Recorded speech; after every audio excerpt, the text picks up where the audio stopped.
sanidad y redención. Muéstranos lo que tú ves, los secretos de tu corazón.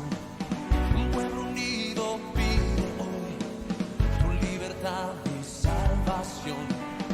Ármanos con tu valor, lo que deseamos es revolución.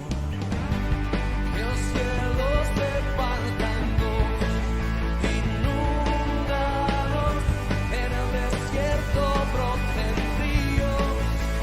Vida sopla hoy, Hosana al Rey de salvación, Hosana a Dios Santísimo, Hosana, Jesucristo, Jesucristo es Rey, Hosana al Rey de salvación, Hosana a Dios Santísimo, Hosana, Jesucristo, Jesucristo es Rey.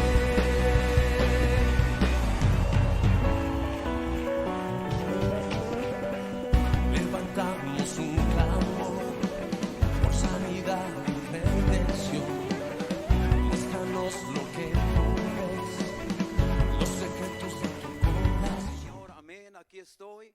Y el mensaje de la palabra, hermanos, es poderoso. Y bueno, solamente te pido que prepares tu corazón, hermanos, para lo que Dios tiene para hoy, para esta tarde. Y hoy, hermanos, yo me sigo gozando con el Señor, hermanos, así como vimos caritas nuevas, hermanos, orando por la ofrenda y hermanos, por dar la bienvenida, pues, aunque esta no es una carita nueva, pero bueno, también, hermano, le doy gracias a Dios por la vida de nuestro hermano Eduardo. Él hoy va a traer el mensaje de esta noche. Y yo sé que Dios ya ha depositado algo en su corazón, hermanos, siguiendo con la serie que hemos estado llevando a cabo. Pero bueno, hermanos, hermano Eduardo, pásele. Que Dios le bendiga su vida, mi hermano. Y hermanos, preparémonos para lo que Dios tiene para nosotros hoy. Amén. Dios le bendiga, mi hermano.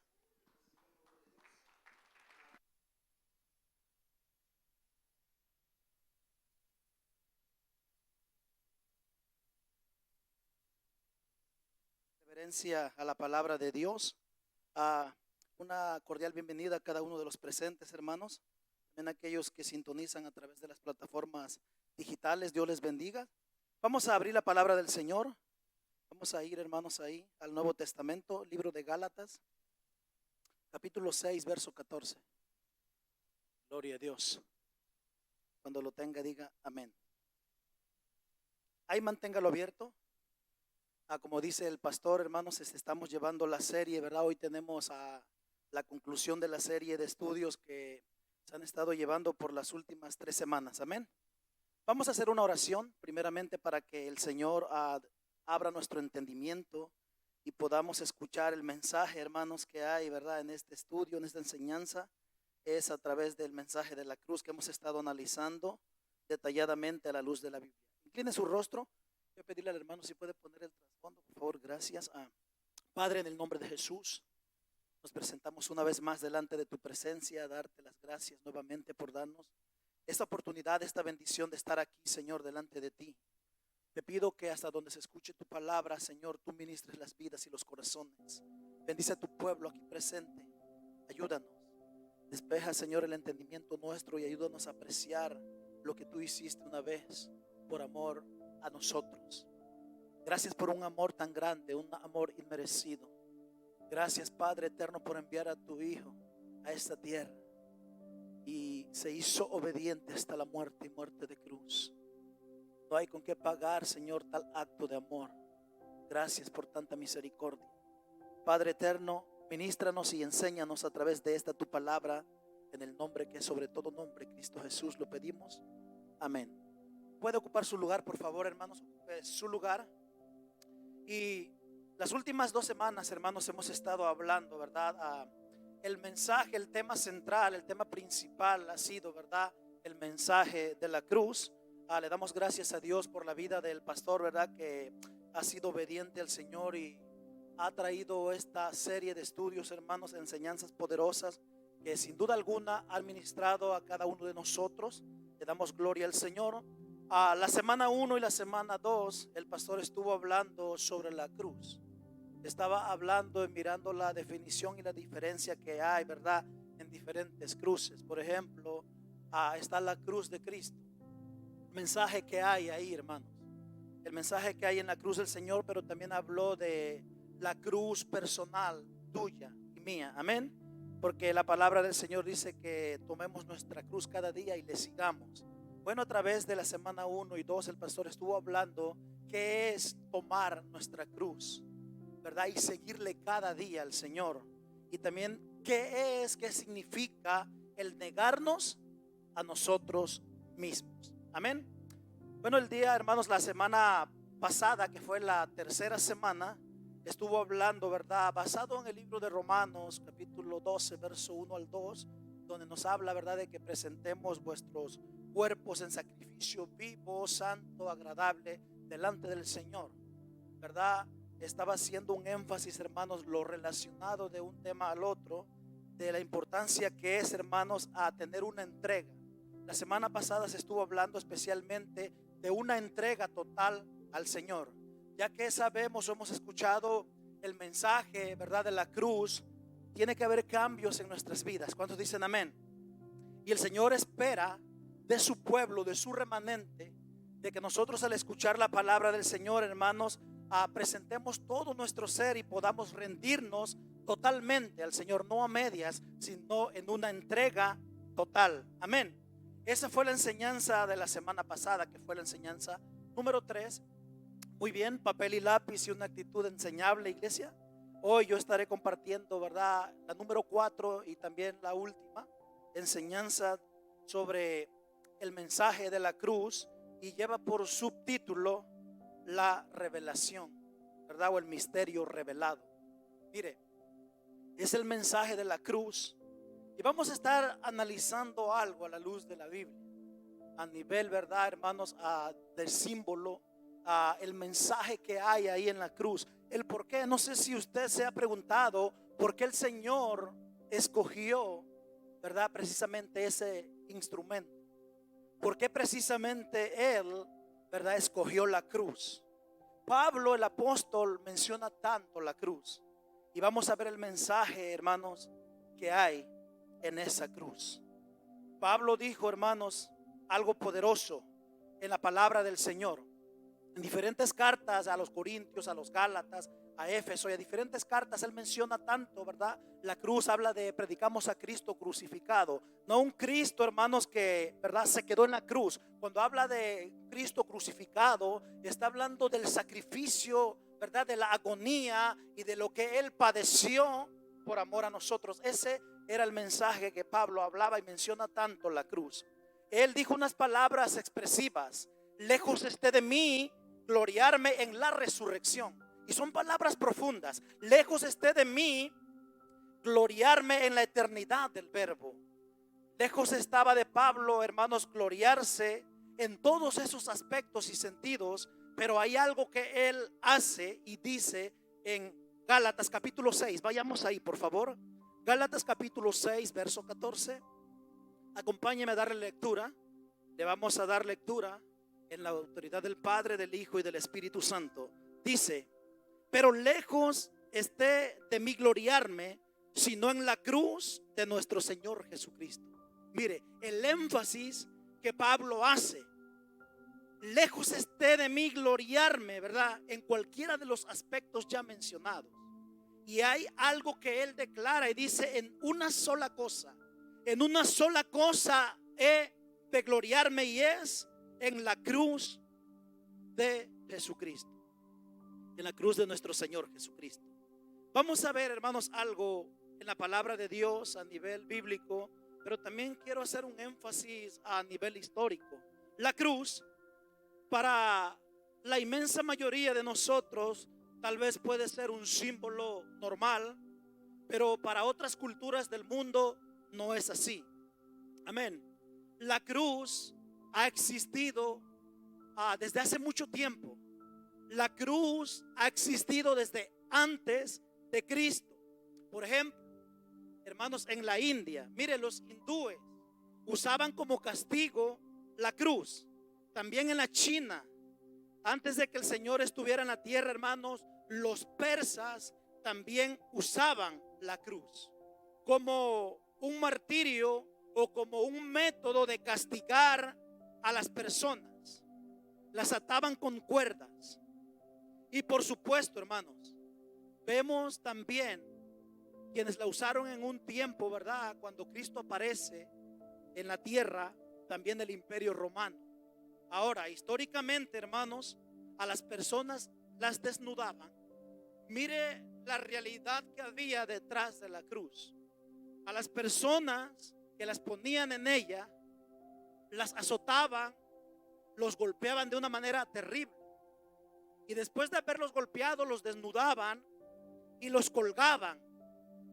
Los amarraban con, hermanos, de las manos, ¿verdad? Y en ocasiones vemos que ya el Imperio Romano implanta de una manera más terrible como ejemplo de castigo, de tortura para las demás naciones. En el caso de ellos no solamente los amarraban y el peso era terrible del mismo cuerpo de las personas, sino que ya, hermanos, ellos usaron también los clavos.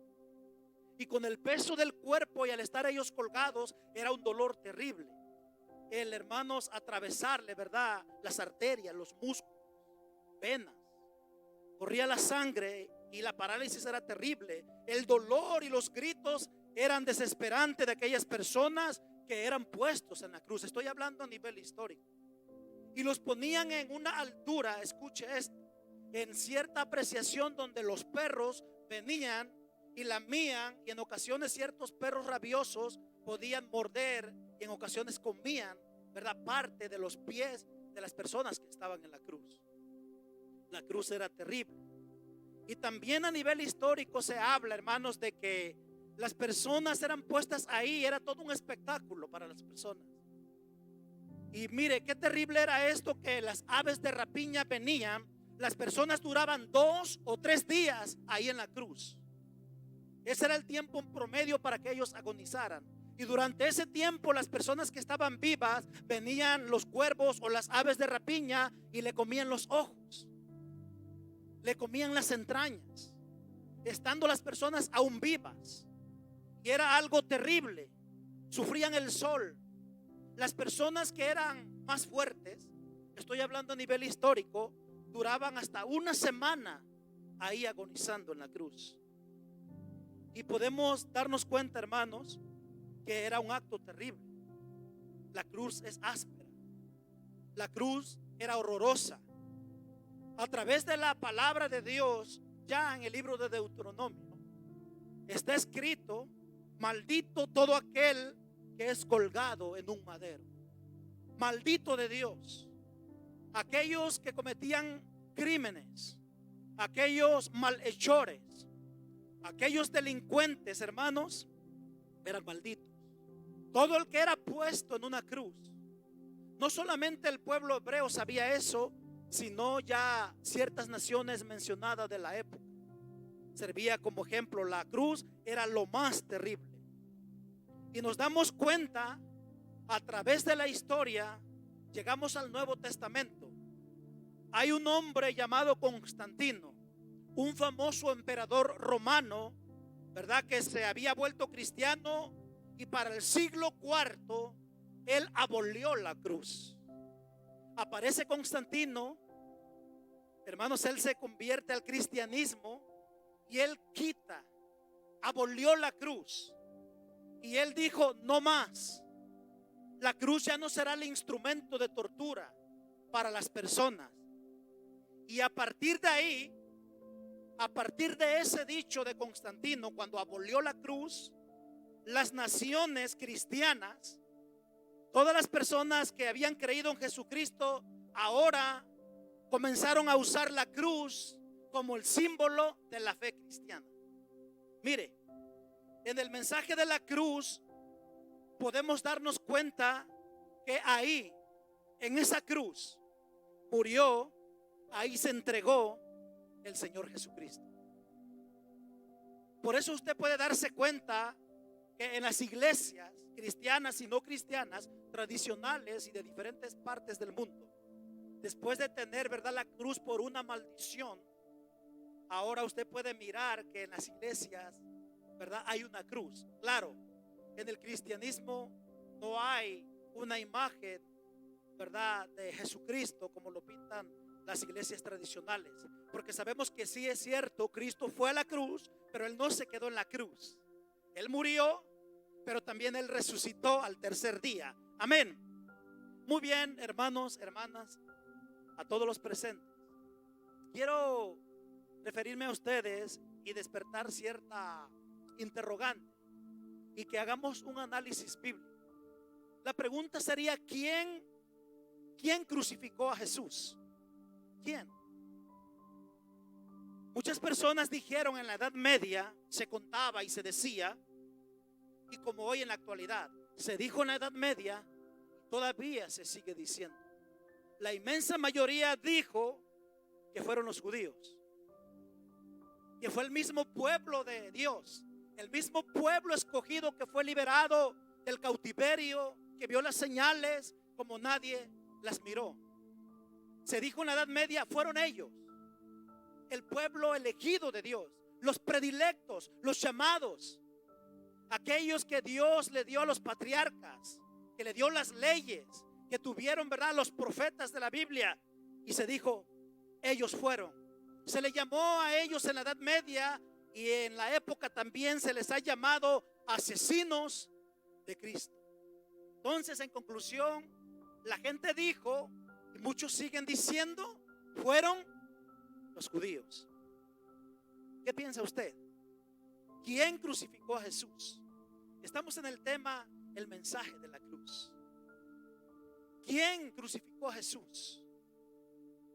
Miren, algunas personas, otro grupo tan grande, dijo, y también siguen diciendo en la época actual, porque está escrito en el libro de Mateo, capítulo 27, que fue presentado ante Pilato, y que una vez que Pilato interroga a Jesús, no haya culpa alguna en él. Y Pilato sale, y a un pueblo que días antes gritaba Hosana, que hoy en estas fechas se celebra tradicionalmente como la entrada triunfal a Jerusalén o Domingo de Ramos, donde los judíos, ¿verdad?, donde las personas aún extranjeras se quitaban los mantos, las túnicas, y vaciaron ese día, hermanos, Jerusalén para llenar las calles. Se quitaban las túnicas, los mantos, y ellos elogiaban la pleitesía más grande, la brindaron en la entrada de aquel que venía montado en un pollino, y decían, Hosana, bendito el rey que viene en el nombre del Señor. Pero esa misma turba, esa misma multitud, días después gritaba, cuando Pilato hace la pregunta, ¿qué pues haré con Jesús, al que ustedes le llaman el Mesías? ¿Qué haré por él? ¿Y qué dijo la gente? Queremos que lo crucifiquen, queremos que lo maten. Y he ahí el resultado de las personas, y dicen, fueron los romanos. ¿Está conmigo? Estamos aquí. Esas mismas personas que alababan al Señor, ahora querían verlo en una cruz. Mira el método, la angustia. Es cierto que el Señor Jesucristo, usted no sé si se ha preguntado por qué Él prefirió o por qué Él tomó o ejerció, ¿verdad?, el oficio de la carpintería. No sé si se ha preguntado. Estaba haciendo algunas investigaciones bíblicas, estuve analizando por qué, es cierto. ¿Por qué Jesús ejerció ese oficio? Es cierto que su padre, ¿verdad?, hablando aquí José, él ejerció ese oficio, pero es cierto que el Señor Jesús también toma esa labor de carpintero. Y nada es casualidad en la Biblia ni en la historia, ni en Dios hay casualidades. Jesús estaba pronunciando ya lo que habría pasar después. ¿Cuáles eran las herramientas? ¿Cuáles eran los instrumentos que ocupaban los carpinteros? Pues siguen ocupando el día de hoy. Martillos, clavos y madera, que serían, ¿verdad?, algunos años después, los mismos instrumentos que iban, hermanos, a usarse cuando Él llegara a aquella cruz. ¿Cuántos dicen amén? ¿Cuántos hermanos están conmigo? Ahora bien, estamos aquí analizando el mensaje de la cruz, y hay un misterio revelado en la Biblia aquí. Dios quiere que usted lo tome, que Dios quiere que usted reciba ese mensaje. Si usted, hermanos, y yo hacemos un recorrido a aquel lugar que se le conoce, ¿verdad?, como el Medio Oriente, allá, en aquel lugar donde por el solo hecho de que un día Jesús vino a esta tierra, ateos y no ateos, cristianos y no cristianos, hasta el día de hoy, todo se relaciona con Él, antes de Cristo y después de Cristo. Y con el solo hecho de que Él pisó aquel lugar, hasta el día de hoy, se le conoce como Tierra Santa. ¿Cuántos dicen amén? Ahora, en aquel lugar, en las afueras de Jerusalén, allá, un monte, que hoy en la actualidad ya no es tan monte, pero en aquellas afueras de Jerusalén, conocido como el Gólgota o el lugar de la calavera, donde se llevaba la ejecución terrible, donde los niños, hermanos, que jugaban en las calles, cuando había ese espectáculo, paraban de jugar, donde las personas que iban por las calles, por las plazas, y miraban al ejército romano llevar a un reo cargando el madero pesado lleno de sangre, hermanos, todo Jerusalén se paralizaba y la gente se unía para ver y decían: qué maldito es esa persona. La maldición de Dios ha caído sobre él. Ahora, si nosotros nos remontamos al acto de Jesús, el Hijo de Dios, aquel, hermanos, que habita la eternidad y un día se despojó a sí mismo y vino a tomar forma humana a esta tierra, podemos ver que Él va cargando un madero tan pesado. Era tan pesado, hermanos, y una vez que llega al monte Moriah antiguo, que se le conoce como el lugar de la calavera o el Gólgota actual, mire lo que pasa. Mire esa escena. Yo quiero llevarlos a una escenografía. Hay 3 cruces, porque ese día, cuando el llamado Hijo de Dios, el Mesías, está en la cruz, no es un solo hombre. Ese día fueron 3. Hay 3 cruces en ese monte, pero la de en medio es la más grande de todas. ¿Por qué? Porque es la más grande de todas. Tiene un significado, porque de acuerdo a las leyes hebraicas, la cruz más alta significa algo. Que aquel que estaba en medio era el peor de todos. Que aquel que estaba en medio era el peor pecador. Era el hombre más pecador y el peor de todos los delincuentes. Que el que estaba en medio era el peor de todos los criminales. ¿Se da cuenta de eso, iglesia? Hay un mensaje profundo de parte de Dios. Ahora, para la comunidad cristiana y no cristiana, la cruz es uno de los eventos más conocidos por toda la humanidad, sin duda alguna. El evento más conocido fue, es y será la muerte de nuestro Señor Jesucristo en aquella cruz. Pero, hay un pero. Hasta el día de hoy, incluyendo cristianos, no todos han comprendido el profundo significado, el profundo mensaje que hay en el mensaje de la cruz. Mucha gente no ha entendido, porque si la gente entendiera, habría un cambio radical en las vidas. Si la humanidad o si los cristianos, la comunidad o el pueblo de Dios entendiera el mensaje de la cruz, las vidas cambiarían. Nuestras vidas ya no serían las mismas. Nuestras vidas cambiarían totalmente. ¿Cuántos dicen amén?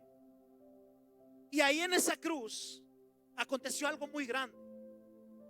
Mire, el horror, hermanos, la angustia. Cuando los estaban clavando a esos 3, a los 2 malhechores que estaban con Jesús, incluyendo a Jesús, los gritos eran espantosos. Los gritos eran terribles. Era tan terrible, hermanos, que la gente se conmovía. Y los que pasaban por afuera o las orillas de la ciudad, los viajeros, se lamentaban por aquellos que estaban pasando por ese dolor. Jesús, sufrió tanto? Usted ha escuchado muchas enseñanzas y mensajes de todo lo que él pasó, cómo fue escarnecido, todo lo que pasó. Yo no me voy a enfocar tanto en eso. Es cierto que él sufrió tanto. Su agonía comenzó desde el Getsemaní. Sudaba como gotas de sangre. El pericardio se había reventado de tanto estrés. Era tanta la angustia que ella sentía que llegó un momento que decía: Padre, ¿no hay otro método? ¿Será que no habrá otro medio? Y no lo había. El ser que había sido ofendido, hermanos, es un ser infinito y poderoso. Por lo tanto, el único que podía salvar y redimir a toda la humanidad era Jesucristo. Un ser infinito, un ser poderoso, un ser sin igual, un ser que no portaba sangre de María ni de José, sino sangre del cielo. La sangre del Mesías era lo suficiente para redimir a todas las generaciones pasadas, presentes y por venir. Solamente era a través de la cruz, solamente era a través de Jesucristo. Sometido a la vergüenza, al desprecio y a la burla. Mire, Jesús sufrió la agonía. Los desnudaban, le arrancaron la barba, lo torturaron. Eso le dolió, por supuesto, pero mucho más que el dolor físico, iglesia, amado pueblo de Dios, el dolor más grande que experimentó el Hijo de Dios, el Señor Jesucristo, el dolor intenso que le dolió no solamente físico, emocionalmente, sino en el alma. ¿Saben cuál fue? ¿Cuál fue el dolor? Fue que ahí en la cruz, ahí el juez de toda la tierra. Por eso en las palabras, que son 7 expresiones de la palabra que él hace en la cruz, en una dice: Dios mío, Dios mío. Dice Elí, Elí, lama sabactani, que traducido es: Dios mío, ¿por qué me has abandonado? Está diciendo Dios mío, porque ahora como juez Dios lo estaba juzgando a él. Más tarde él dijo Padre, porque él ya estaba cumpliendo. La palabra del Señor nos dice, hermanos, a la luz de la Biblia, a través de los profetas, ¿verdad? Como fue Zacarías, profetas del Antiguo Testamento como Isaías, en el capítulo 53 nos da el mensaje de cómo fue.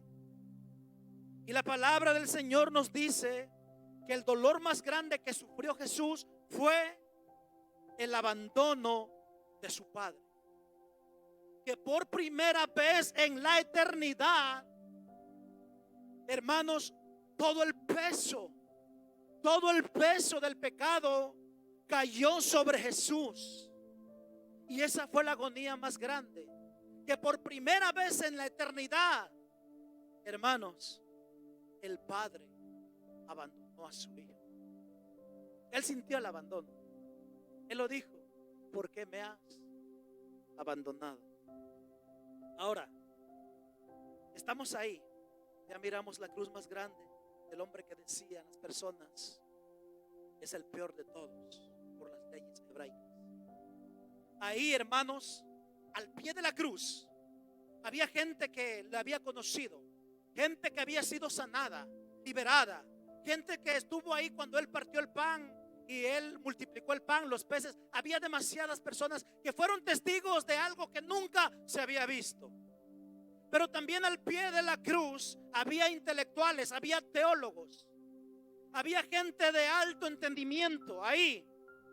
Pero también había, hermanos, filósofos. Ahí en la cruz, al pie de la cruz, había gente pensante, llena de filosofía, de alto intelecto, como eran los griegos. Ahí estaban los romanos.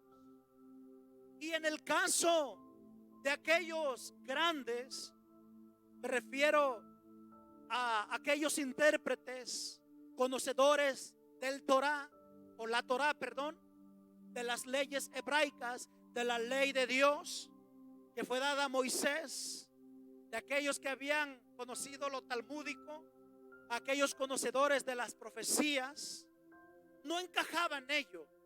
Por eso ellos decían: eres un falso, queremos que lo maten, queremos que lo crucifiquen porque se hace llamar hijo de Dios. Eso es una blasfemia. En la mente de ellos, de los religiosos, de los conocedores, no cabía, no machaba, como decimos nosotros en nuestro intelecto, nuestro lenguaje común. Algo no cuadra, algo no encaja. ¿Cómo es posible que el que se dice ser el hijo de Dios acabe en una cruz? Si está escrito, Deuteronomio, maldito es el que es clavado en un madero. Y ellos dijeron, él no puede ser el hijo de Dios. El otro grupo que estaba de filósofos, mire, intelectuales, pensantes, de un alto raciocinio o de un razonamiento muy elevado, como el caso de los griegos. Los griegos no podían digerir esto. ¿Cómo? ¿Cómo es posible que el que se llame o se dice llamar el Hijo de Dios está agonizando y le está clamando a su Padre?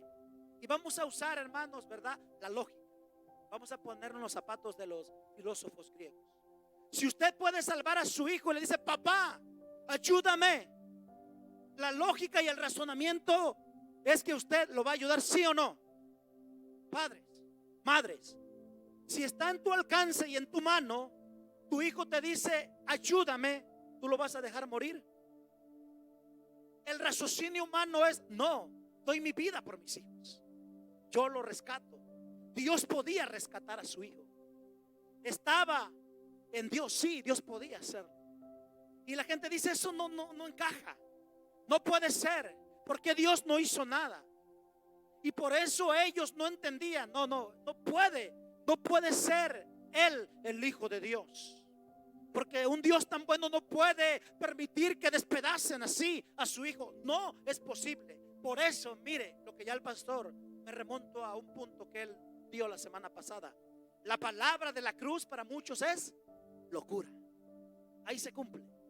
Es lo que dice Pablo. Para los que se pierden, para mucha gente ordinaria. Y cuando hablo del ordinario, estoy hablando a gente que no tiene al Espíritu Santo, que no ha recibido a Cristo. Por eso dice la Biblia que para muchas personas el mensaje de la cruz es locura. Sí, porque no entienden el mensaje que hay en la cruz. Como Dios, siendo Dios, teniendo autoridad, dominio y todo le pertenece. Los ángeles estaban listos para cuando el Señor Jesús pidiera ayuda. Estaban ahí, listos. Sin embargo, nadie fue para socorrerlo o ayudarlo. Y por eso los filósofos, por eso aquellos pensantes o pensadores no pudieron digerir eso. ¿Se da cuenta de eso? Como los mismos hebreos. Ahora, hay una palabra que él expresa cuando él está agonizando, hermanos. La gente, ¿cómo es posible? Mire, cuando alguien está al borde de la muerte, de acuerdo a los médicos, a los tanatólogos, a los que estudian el asunto de la muerte, a los que se expresan o se profundizan, cuando una persona está agonizando, no piensa en los demás, piensas en tu dolor. Estás pensando por luchar por tu vida. Nadie se quiere ir, nadie se quiere morir. La muerte no es linda. Pero este hombre llamado Jesús, él ahí en la cruz agonizando, piensa en María, le dice, madre, he ahí tu hijo. Hijo, mire, antes de partir, él tiene un raciocinio diferente a los humanos. Hay un hombre que le reprocha de los malhechores que están con él, y uno le dice, cuando estés en tu reino, acuérdate de mí. Y Jesús no le dijo, estoy sufriendo, ¿por qué no ves que no puedo con mi dolor? No, Jesús, como pudo, él abrió su boca y le dijo, hoy estarás conmigo en el paraíso. Y eso no lo pudo digerir, hermanos, ninguna filosofía, ninguna rama, ninguna ciencia. ¿Cómo es posible? A través de la psicosis. ¿Cómo? Es que la Biblia dice que Dios es tan sabio que de los intelectuales, de los eruditos, de los conocedores, de los que dicen saber o de los sabios, Dios escondió aquellas cosas. ¿Cuántos dicen amén? Porque Dios es un Dios poderoso. ¿Cuántos dicen amén? Si nosotros, querido pueblo de Dios, lográramos entender el mensaje de la cruz, llegaremos muy lejos en la vida. Un cristiano joven que estás aquí, si tú no sabes el mensaje que hay en la cruz y no has recibido el mensaje, no podrás avanzar en la vida. Nuestro cristianismo, hombres y mujeres, todos los presentes, el cristianismo no tiene sentido y estamos perdidos si no entendemos el mensaje de la cruz, porque no podemos entender el amor de Dios. No se puede entender el corazón de Dios, el amor de Dios, si no sabemos el mensaje de la cruz. Por eso esta serie de estudios, gloria a Dios por este estudio, esta serie, ¿verdad? Ahora bien, vamos a digerir un poquito de lo que Pablo dijo en Gálatas 6, acerca de que lejos esté de mí gloriarme. Pablo menciona tanto la cruz. En Filipenses 2, en el 8 dice que Jesús, una vez estando en condición de hombre, recuerde, él se despojó a sí mismo, él dejó su trono, él dejó el cielo, vino a pasar por el proceso de gestación, estuvo en un vientre, nació, pasó por el proceso, ¿verdad?, de la madre, nació, estuvo los 9 meses, se sometió a tiempo, se sometió al espacio, se sometió a lo humano, vivió entre nosotros. Y dice en Filipenses 2 que estando en condición de hombre se humilló a sí mismo, se hizo obediente hasta la muerte y muerte de cruz. Muy bien, vamos a hacer un análisis. Pablo menciona tanto la cruz y dice: en una cosa, Gálatas 6:14, en una cosa, solamente una, voy a gloriarme. Pablo, voy a mencionar algo de Pablo. Pablo no era un cualquiera. Pablo, hermanos, era un senador.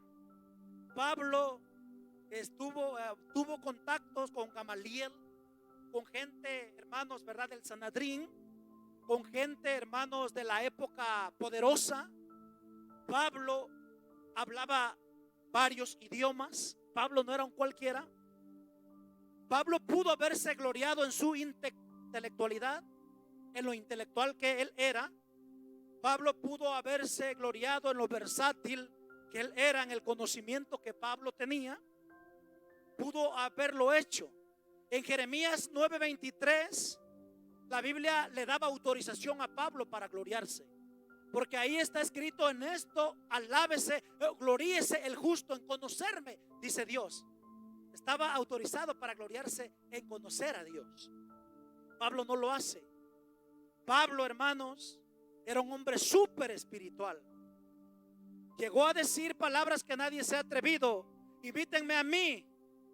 No sé si usted podría decir eso: imítenme a mí así como yo imito a Cristo. Pablo dijo: imítenme a mí.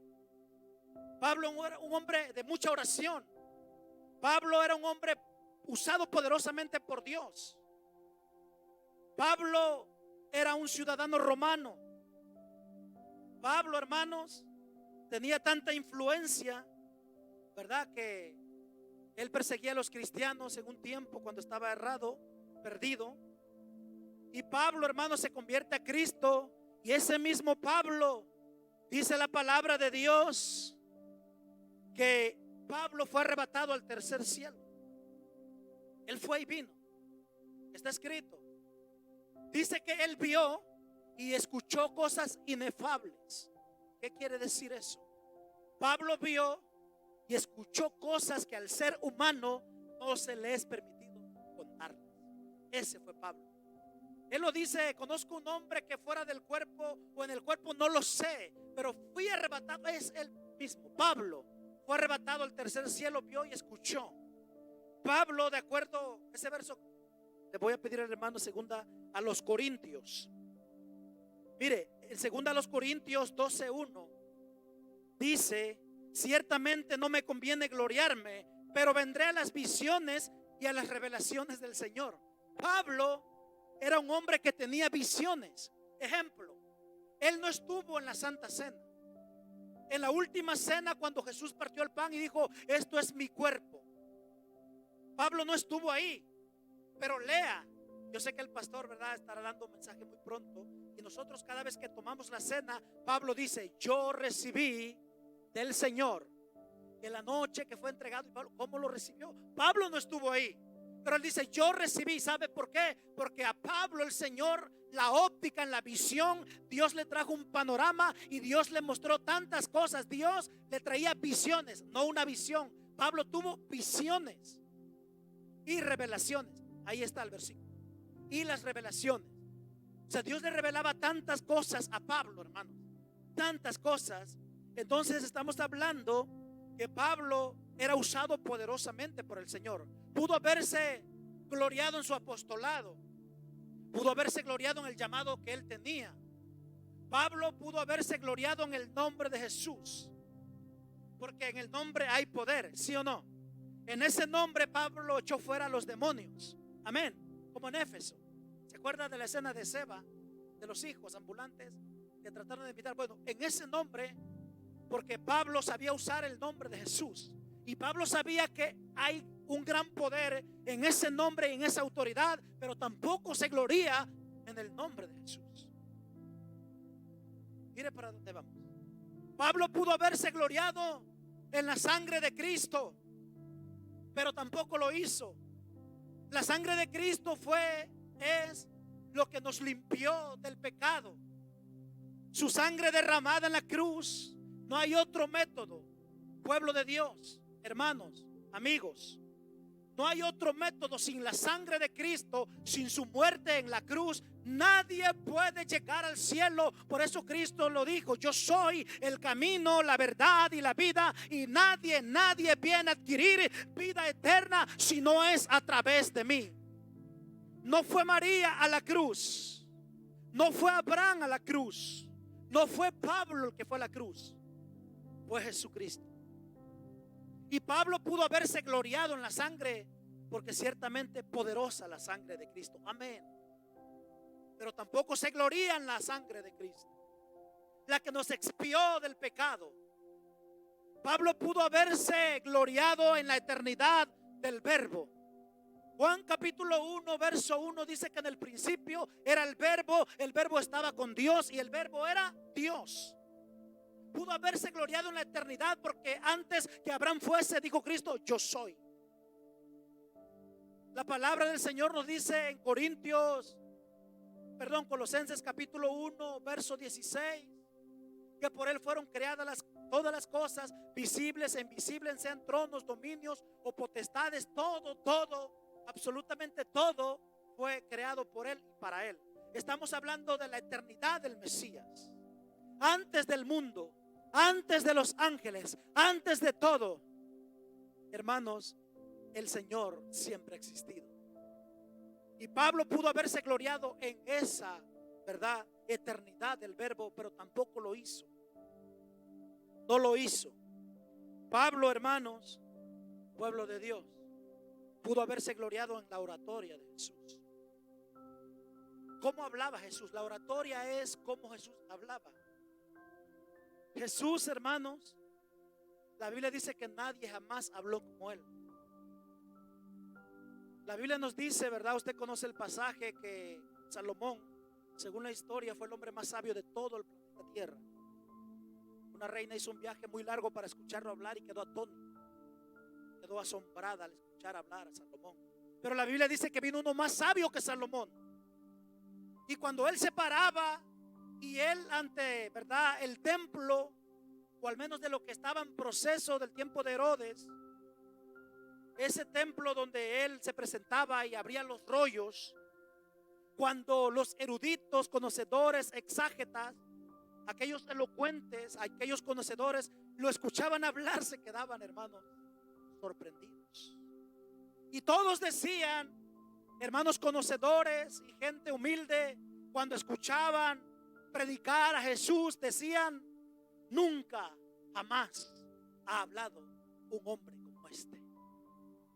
Pablo pudo haberse gloriado en la oratoria de Jesús, pero tampoco lo hizo.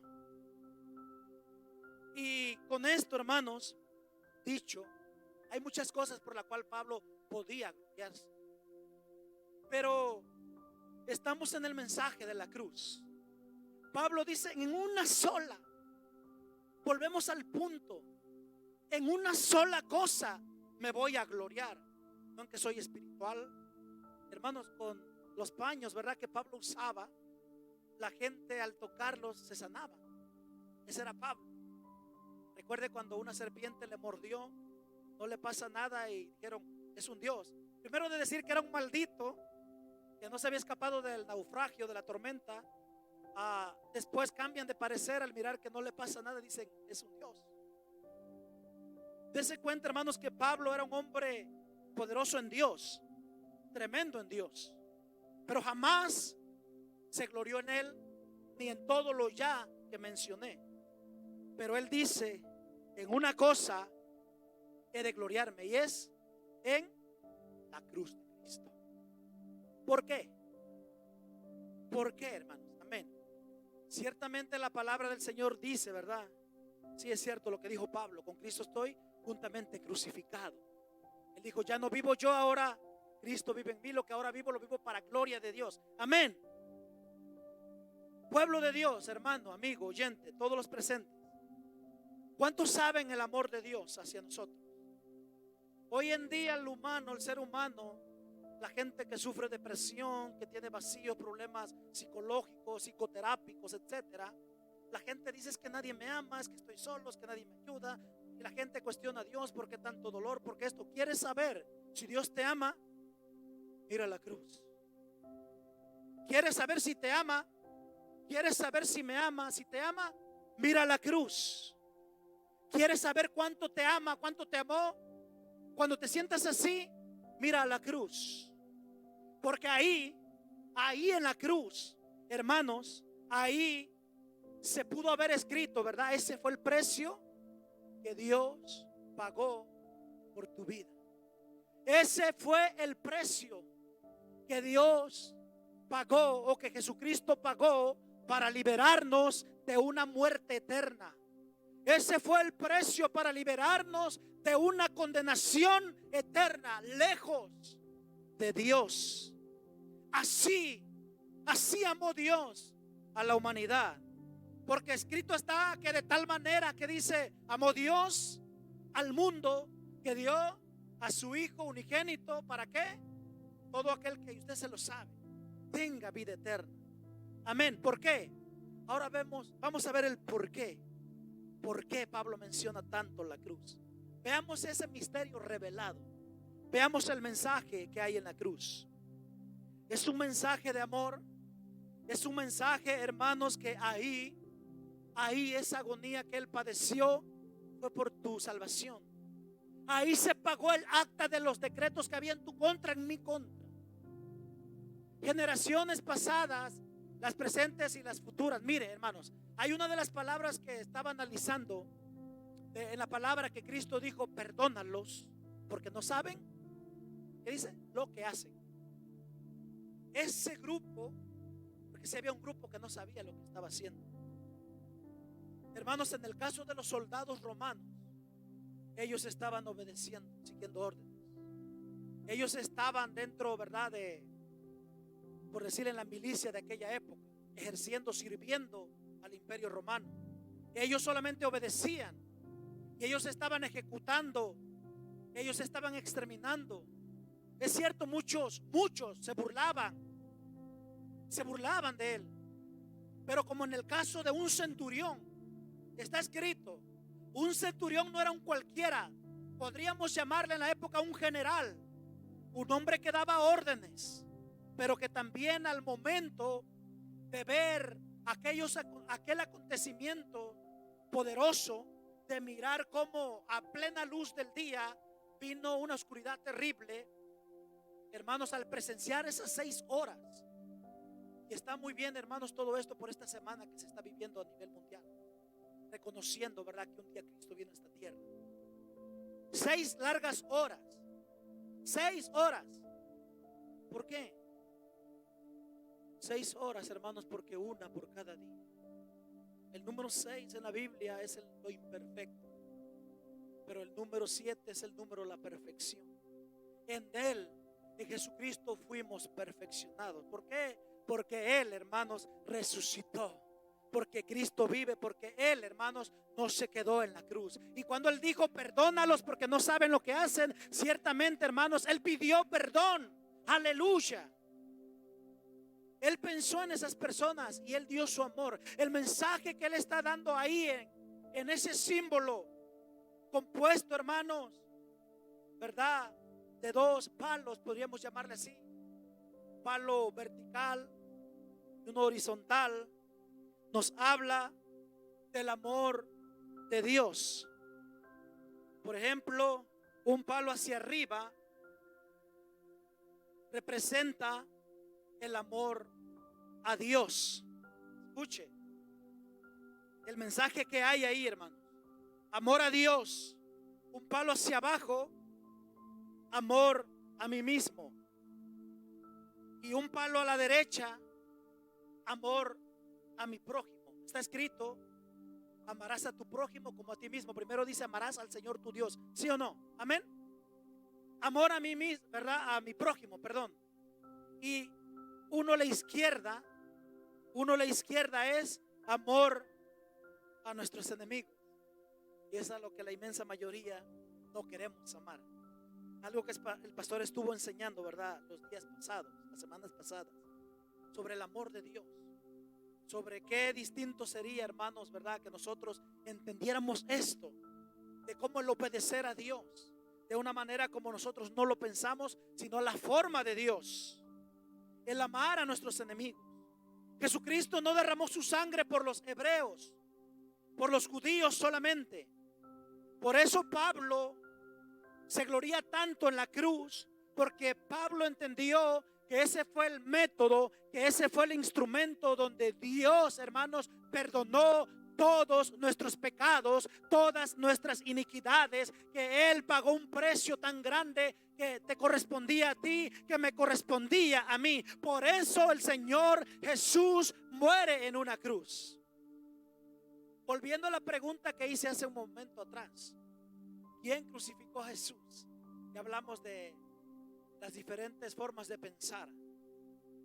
Vamos a ir a Juan capítulo 10, verso 18. Jesús era un ser incomparable. Estaba escrito, el alma que pecare, esa morirá. Pero como Él nunca pecó, Él nunca podía morir. A Jesús nadie lo podía tocar. Cuando el diablo quiso enfrentarlo allá en el desierto, se topó con algo que lo dejó sorprendido, algo que con la misma palabra lo confronta. El diablo, hermanos, quedó derrotado con la misma palabra en aquel lugar del desierto. Y nos damos cuenta que la misma muerte, la muerte tampoco podía tocar. Ciertamente nosotros como humanos, ¿verdad? Nacemos y un día habremos de morir.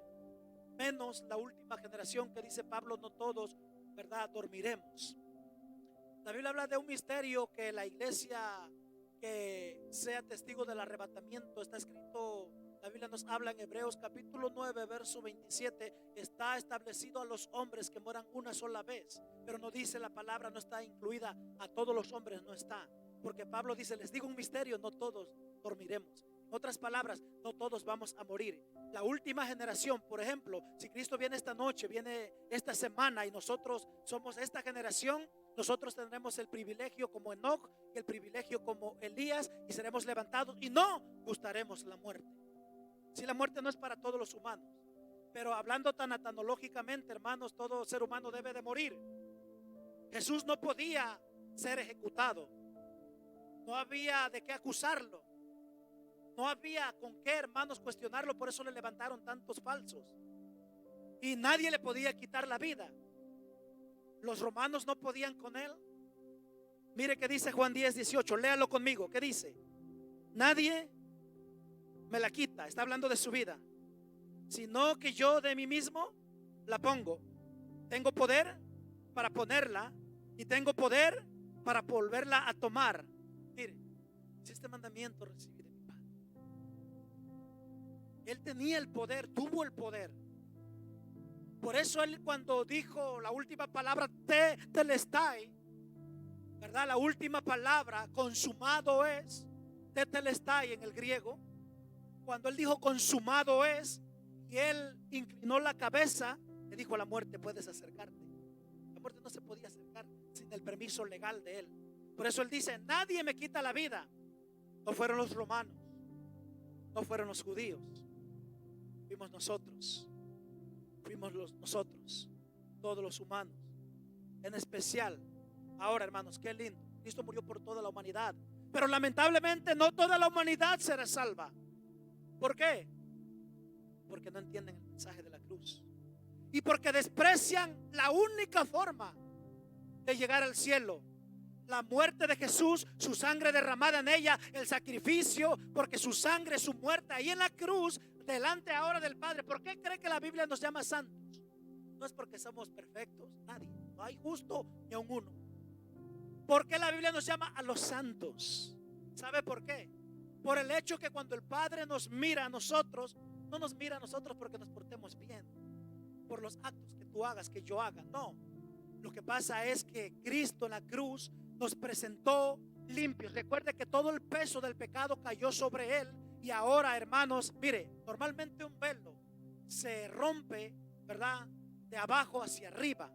En el caso del velo del templo, se rasgó de arriba hacia abajo, lo cual dice la palabra que ahora podemos acercarnos confiadamente ante el trono de su gracia, porque Cristo, hermanos, rompió el velo, la barrera. Cristo nos limpió, ¿verdad?, con esa sangre, y por medio de su muerte, de su sangre, ahora el Padre, cuando nos mira, no te mira a ti porque te portas bien. Hay que buscar a Dios, hay que buscarle.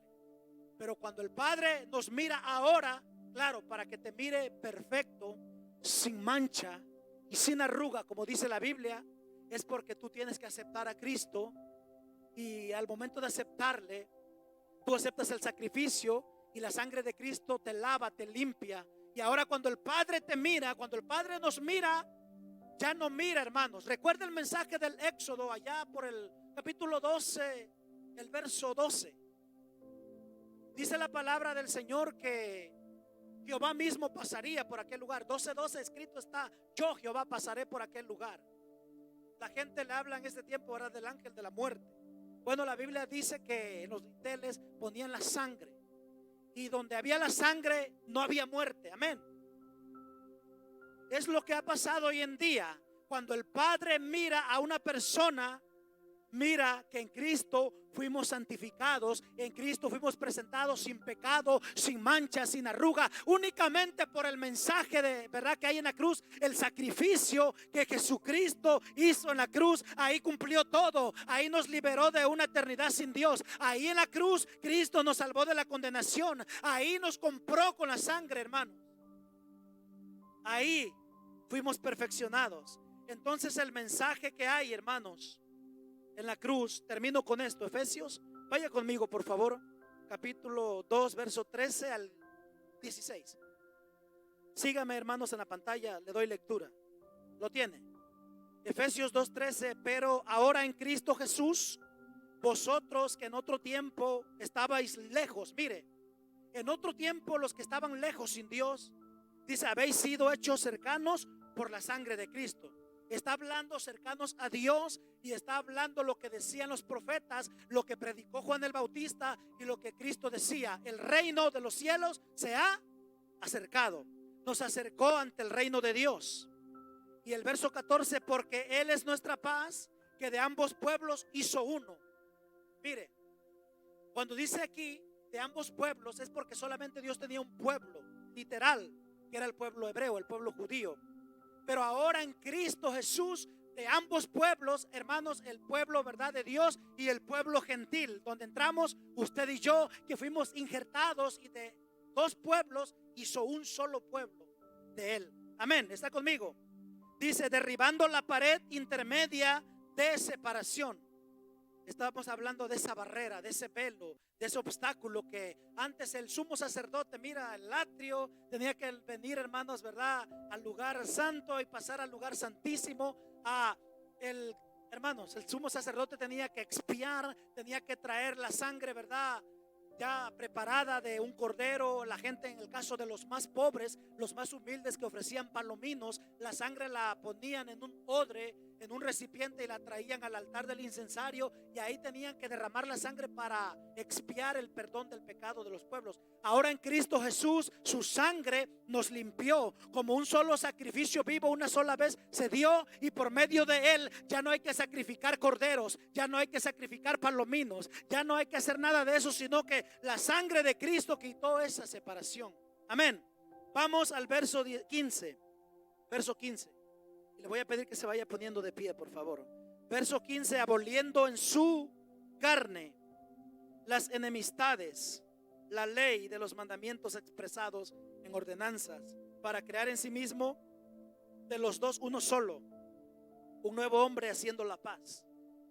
Estamos hablando, hermanos, de la aboliendo la carne.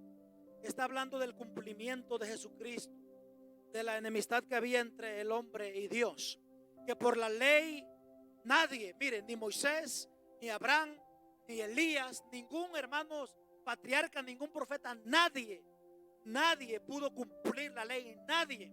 Si un humano quería cumplir la ley y faltaba en uno, quebraba un mandamiento, quedaba culpable por todos. Por lo tanto, la palabra del Señor dice que no hubo ningún ser humano. El único que vino, ¿verdad?, a cumplir la ley fue Jesucristo por medio de su sangre, ¿verdad? Por medio de su cuerpo, de su carne, de ese cuerpo que fue partido, como él mismo lo dijo en la última cena. Amén. Y el verso 16, este es el final, versículo último. Léalo conmigo. Dice: ¿y mediante qué? ¿Mediante qué? Mediante la cruz, reconciliar con Dios a ambos. Mire lo que pasó. Mire lo que pasó. Mediante la cruz, Dios trajo la reconciliación de aquellos que estaban perdidos. Entonces, en conclusión con esto, gracias, pastor. En conclusión con todo esto, tomemos nuestra cruz cada día, hay que seguirla. Y en este tema del mensaje de la cruz, que usted tenga bien en claro, joven, hermano, hermana, pueblo de Dios, que tengamos bien en claro ese mensaje de amor que hay en la cruz, que ahí el Señor nos reconcilió. Si entendemos eso, hermanos, avanzaremos en la vida. Ahí nos perdonó, ahí nos limpió, ahí nos presentó: Padre, aquí están tus hijos, mi sangre he dado por ellos. Ahora usted, tomando la decisión de aceptarlo, de aceptar el sacrificio de lo que él padeció, de la agonía, hermanos. Por eso Pablo dice que no se haga vana la cruz de Cristo, porque se puede hacer vana para los que se pierden. ¿Por qué? Porque aquellos que no quieren nada de Cristo, aquellos que no aceptan su señorío, aquellos que no quieren nada del Señor, que no lo aceptan y se van de este mundo, que mueren sin recibirlo, sin aceptar el sacrificio y el mensaje, ¿verdad? Su amor, su entrega, su sangre, la salvación, el único medio, y como diríamos, el boleto de entrada al cielo. Si alguien se va sin esto, está perdido, porque no hay otro método, no hay otro medio de que el ser humano pueda ser salvo. Amén. Dios les bendiga. Paso lugar al pastor. Gloria a Dios.